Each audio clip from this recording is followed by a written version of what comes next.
10,000 of them lost their lives.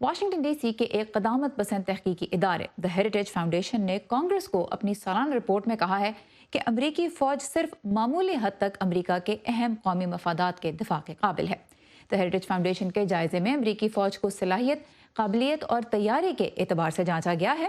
Report کے مطابق army, air force اور مرین کور صرف قدرے طاقتور ہیں، جبکہ بحریہ کمزور پڑ رہی ہے۔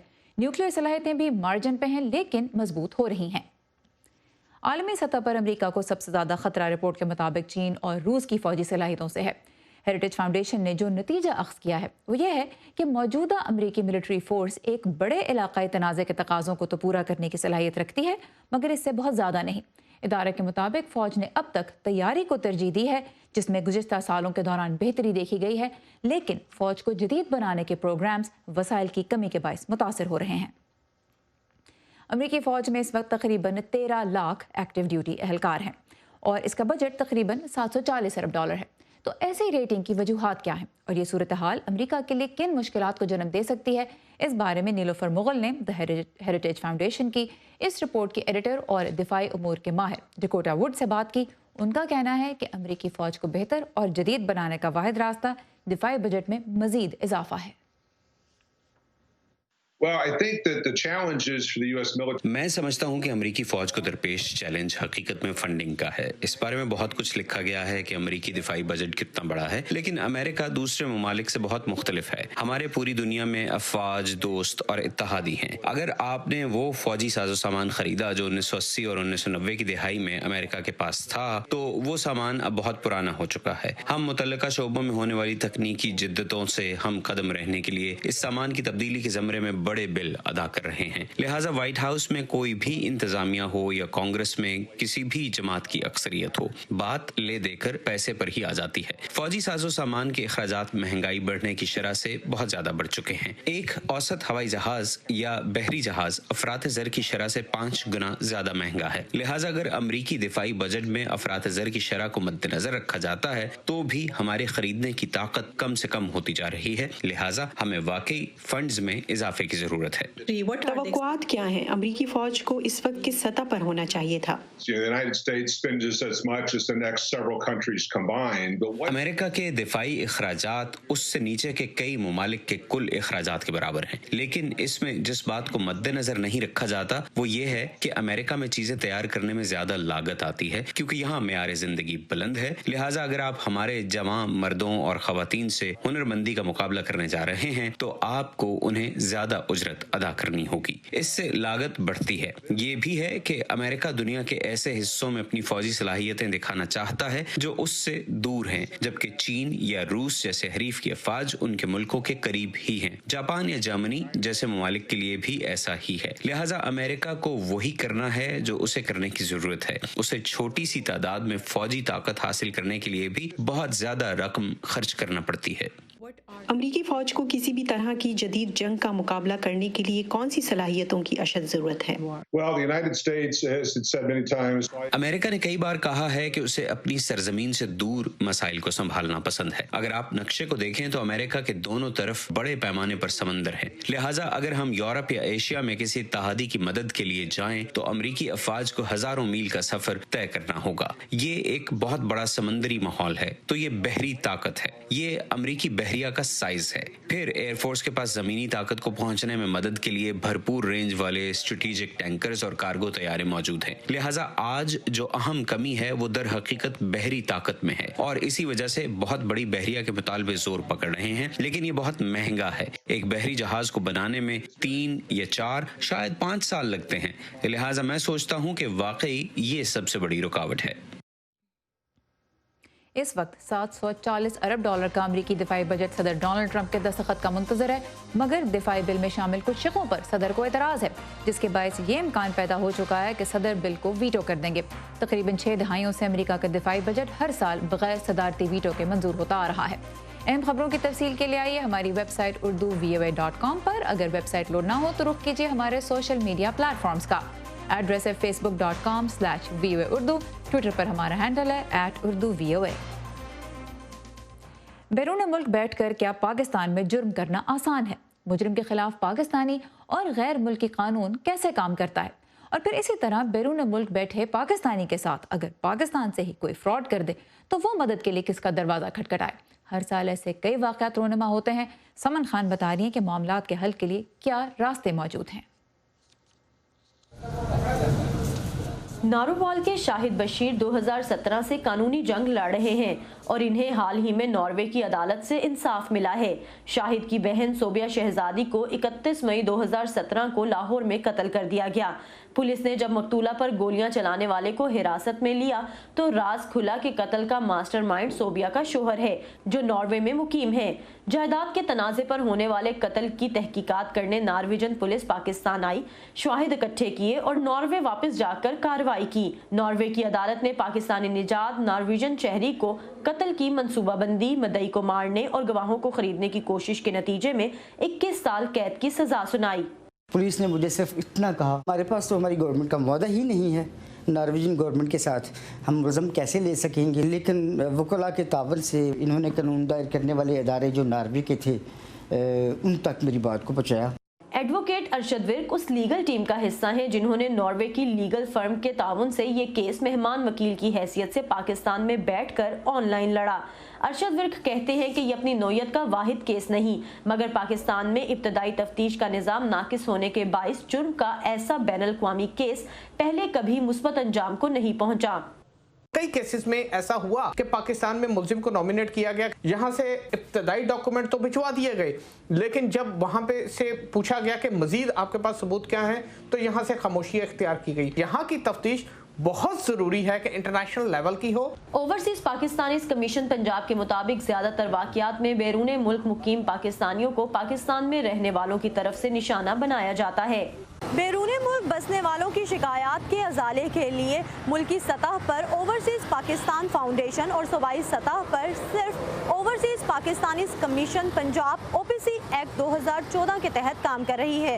اوورسیز پاکستانیوں کی جانب سے موصول ہونے والی زیادہ تر شکایات ان کی غیر موجودگی میں جائیداد پر ہونے والے قبضوں اور محکمانہ بدعنوانی سے متعلق ہوتی ہیں۔ وزیر اعلیٰ پنجاب کی سربراہی میں کام کرنے والے اوورسیز پاکستانیز کمیشن پنجاب کو گزشتہ 2 سال میں 6000 سے زائد شکایات موصول ہوئی ہیں، جو کہ on line portal, help line یا ادارے میں قائم شکایتی مرکز میں خود آ کر یا کسی عزیز کے ذریعے ریکارڈ کرائی جا سکتی ہیں۔ کمیشن کے عہدیداروں کے علاوہ DC اور DPO پر مبنی 6 رکنی کمیٹی سائل کا مسئلہ سنتی ہے۔ کیس فائنل کر کے پھر ودن 72 آورز وہ متعلقہ ادارے کو یا متعلقہ ڈسٹرکٹ کو فارورڈ کیا جاتا ہے اور یہاں سے ایک ڈیلنگ آفیسر مقرر کیا جاتا ہے جو پھر آل دا وے اس پروسیس کی نگرانی کرتا ہے جب تک وہ کیس ریزالو نہیں ہو جاتا۔ بعض کیسز 1 ہفتے میں بھی حل ہو جاتے ہیں، جبکہ بعض 2 سے 3 ماہ بھی لے لیتے ہیں۔ ایسے معاملات میں پاکستان آنا ضروری نہیں، سمندر پار سے ویڈیو لنک کے ذریعے بھی بیان ریکارڈ کروایا جا سکتا ہے۔ اوورسیز پاکستانی کو پیسے کی ایک وہ چڑیا سمجھ لیا جاتا ہے، سونے کی چڑیا، کہ آگے اب اس کو لوٹ لو جتنا مرضی۔ وہ پہلے لوٹا ہوا آپ کے پاس مسئلہ لے کر آتا ہے اور آپ اسے مزید لوٹ لیتے ہو۔ یہی ہو رہا تھا ہمارے ساتھ، ہر ادارے سے تقریباً ہم ساتھ چل رہے تھے۔ یہ پتا چلا ہمیں 3 ہفتے پہلے پتا چلا اور آج ہمارا کیس حل ہو چکا ہے۔ سمندر پار رہ کر پاکستان میں جرم کروانے والوں یا پاکستان میں رہتے ہوئے دیار غیر میں بسنے والے پاکستانی کے ساتھ ناانصافی کرنے والوں کے خلاف قانون کام تو کرتا ہے۔ ماہرین کے مطابق ضرورت ہے تو سائل کے صحیح وقت پر صحیح جگہ پہنچنے کی، جس کے لیے اداروں کو ملکی و بین الاقوامی سطح پر پاکستانیوں میں آگاہی پھیلانے کی ضرورت ہے۔ Saman Khan, Voice of America, Lahore. تازہ ترین خبریں، اہم واقعات، آڈیو ویڈیو رپورٹس اور تجزیے دیکھیں، سنیں اور پڑھیں VOA اردو کی اسمارٹ فون ایپ پر۔ خبریں اب ہر وقت آپ کی مٹھی میں۔ امریکہ میں کرونا وائرس کی دوسری ویکسین منظوری کے لیے ماہرین کا مشاورتی پینل آج معلومات کا جائزہ لے رہا ہے۔ فائزر کے بعد اب زیر غور ہے ماڈرنا کی ویکسین، جو تجربات میں تقریباً 95% مؤثر ثابت ہوئی ہے۔ لیکن امریکہ میں آبادی کا ایک بڑا حصہ ویکسین لینے پر فی الحال آمادہ نظر نہیں آ رہا۔ رائما کا جائزہ لینے والے ادارے پیو ریسرچ کی تازہ رپورٹ کے مطابق اس وقت تقریباً 60% امریکی ویکسین لینے میں دلچسپی رکھتے ہیں، لیکن ان میں سے بیشتر پہلے دوسروں پہ اس کے اثرات دیکھنا چاہتے ہیں۔ ویکسین سے متعلق سب سے زیادہ عدم اعتماد امریکہ کی سیاہ فام کمیونٹی میں نظر آتا ہے، جہاں ایک جائزے کے مطابق صرف 14% افراد کو ویکسین پہ اعتبار ہے۔